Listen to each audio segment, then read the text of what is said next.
Yes, so the SMARCA4 alterations are seen in a proportion across all solid tumors.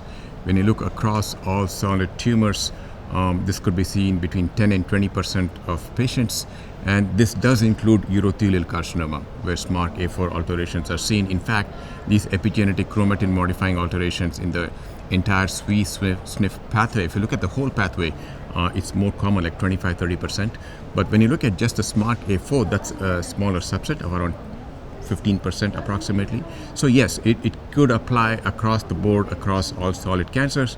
Although in this trial, as I mentioned, there was somewhat a more promising signal in esophagus cancer and non-small cell lung cancer. So there could be some context to where this vulnerability is important, but this is still too early. The dose escalation is still ongoing with this agent.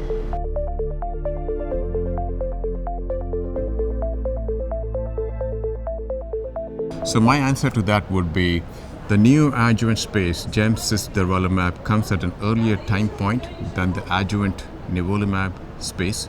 Therefore, if you're faced with a patient with muscle-invasive disease who's cisplatin eligible, I would certainly want to apply the Niagara data, which would be gemcitabine cisplatin plus Durvalumab, followed by cystectomy, and then followed by the continuation of the Durvalumab, as was done in this trial. So that would be, I think, what I would apply to those patients.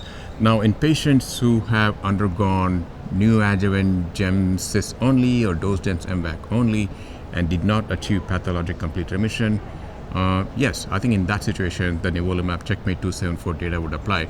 But I think that, and if patients were not cisplatin eligible, went to upfront cystectomy, nephroureterectomy, yes, I think that in those patients, again, and the adjuvant nivolumab checkmate 274 data would apply if they fulfill the trial criteria.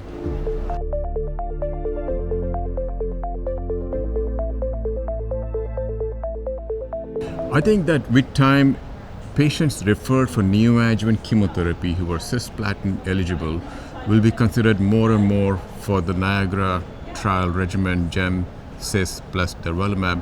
I want to highlight that in this trial, there were also patients who had moderate renal dysfunction with estimated GFR 40 to 60, and in this group, patients received split dose weekly cisplatin plus gemcitabine, and in the control arm and in the experimental arm, Durvalumab was added to weekly cisplatin gemcitabine.